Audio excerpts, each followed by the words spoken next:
প্রিয় দর্শক শ্রোতা, আশা করি আপনারা আমাদের সঙ্গেই আছেন। আমরা আবার মূল আলোচনায় ফিরে যাচ্ছি।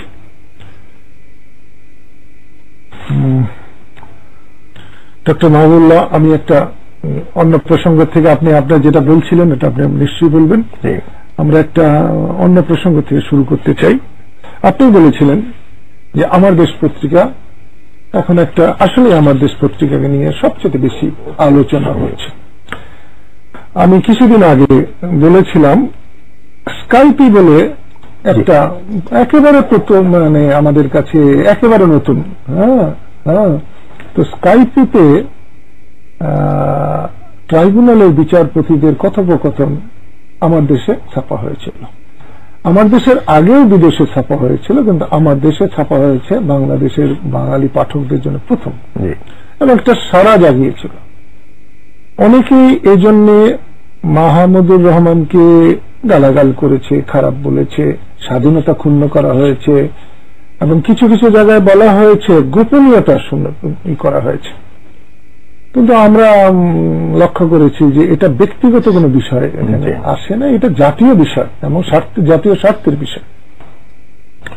এই বিষয়ে আমি বলছিলাম যে মাহমুদুর রহমানকে একটা নোবেল প্রাইজ দেওয়া দরকার। আমরা যদি তা না দিতে পারি, কিন্তু আমাদের দেশের সর্বোচ্চ একটা প্রাইজ দেওয়া যেতে পারে।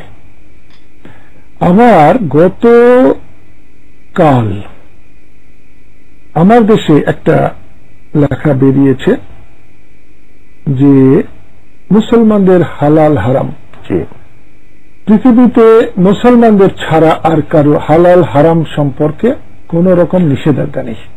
ইহুদিদের মধ্যে আছে, থাকতে পারে, কিন্তু মুসলমানদের জিনিসটাই খুব বেশি। হালাল হারাম, কি খাবেন কি খাবেন না এটা নিষেধ আছে, কি করবেন কি করবেন না এটারও নিষেধ আছে। এই ব্যাপারে পত্রিকায় দেখলাম যে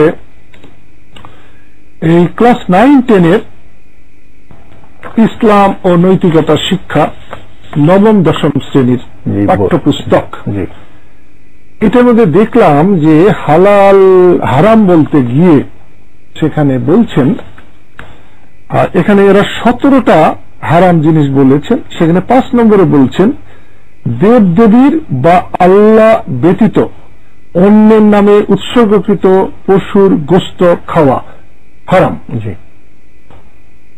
এতকাল আমরা জানতাম যে কোনো কিছু যে জব করে আল্লাহর নামে অবশ্যই, এখানে কোনদিন দেবতার কথা, এই লেখাটা পড়ার আগ পর্যন্ত আমি দেবতার কথা চিন্তাও করিনি। দেবতার জন্য কিন্তু হালাল হারাম নেই। এখানে দুটো জিনিসকে আলোচনা করা যায়। একটা হলো দেবদেবী বা আল্লাহ। তাহলে এখানে আল্লাহ এবং দেবদেবীকে সমান করা হয়েছে, অথচ আল্লাহ নিজেই বলেছেন তার কোনো শরীক নেই। তো এইখানে যদি এরকম একটি ঘটনা ঘটে, তাহলে স্বাভাবিকভাবেই ধর্মপ্রাণ মুসলমানরা বিক্ষুব্ধ হতে পারে না, নিঃসন্দেহে হতে পারে। এখানে বলা হয়েছে যে আল্লাহ ব্যতীত অন্যের নামে উৎসর্গকৃত গোশত খাওয়া দেবদেবী বা আল্লাহর নামে। এখানে দেবদেবী আসলো কি করে? দেবদেবী আসার কোনো প্রয়োজন ছিল? কোনো প্রয়োজন ছিল না। আমি আমার দর্শকদের আমি এই বইটাকে প্রথম দেখাতে চাই। আমি এটা লাইব্রেরিতে প্রথম খুঁজতে চেয়েছিলাম কেনবার জন্য, পরে দেখলাম যে এই বই কোন ব্যক্তি মালিকানায় বা কোন প্রতিষ্ঠান তৈরিও করে না, বিক্রিও করে না। এটা একদম রাষ্ট্রের এবং তার নিয়ন্ত্রণে এই বইটি, এবং যারা এই বইগুলো তৈরি করেছেন, যারা অনুমোদন করেছেন, তাদের সকলেরই আছে। সেই জন্য আমি প্রথমে দর্শকদের এই বইটিকে আমি দেখিয়ে নিতে চাই যে এইটা হলো আমার এই বইটি, নবম-দশম শ্রেণীর পাঠ্যপুস্তক। এটি পরের পাতা।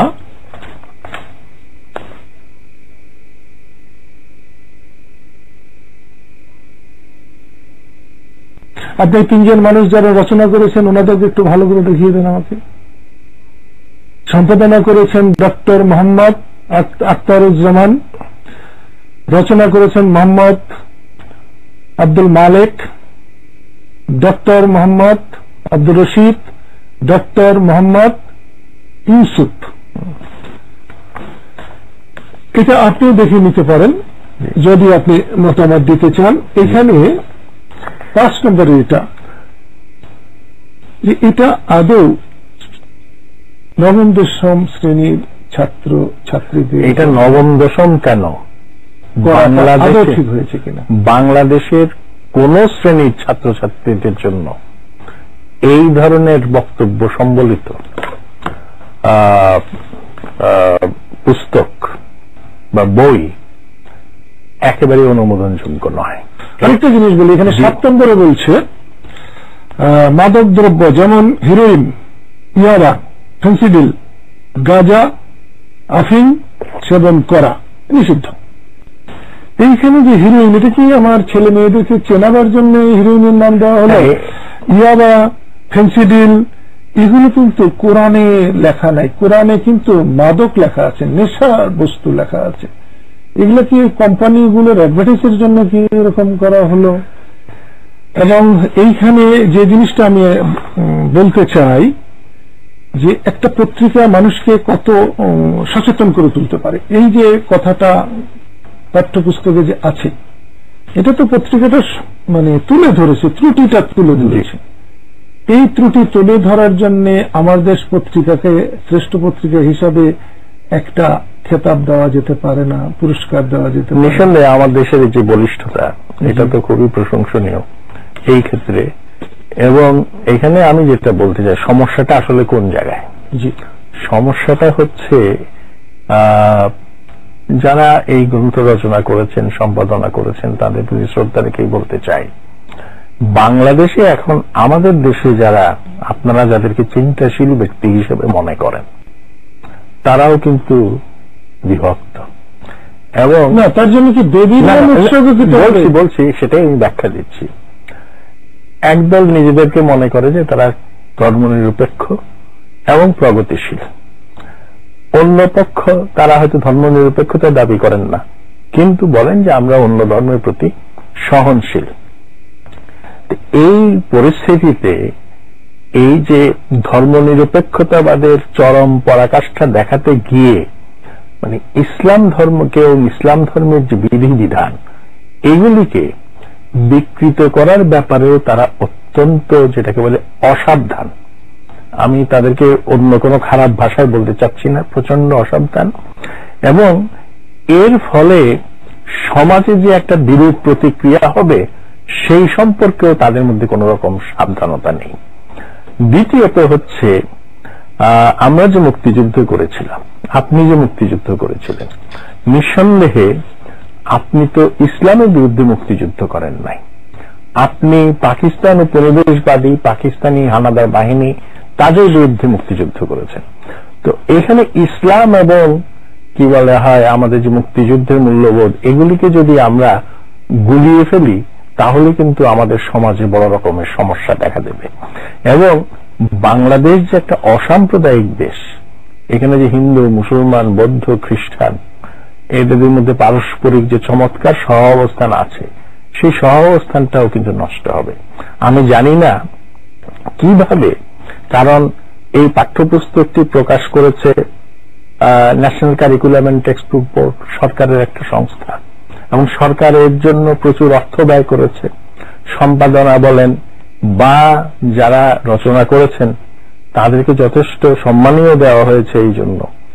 তো দায় দায়িত্ব তো তাদের কিছুটা আছেই, এটা তো অস্বীকার করা যাবে না। সুতরাং আমার মনে হয়, আমি একটা লাইন বলি,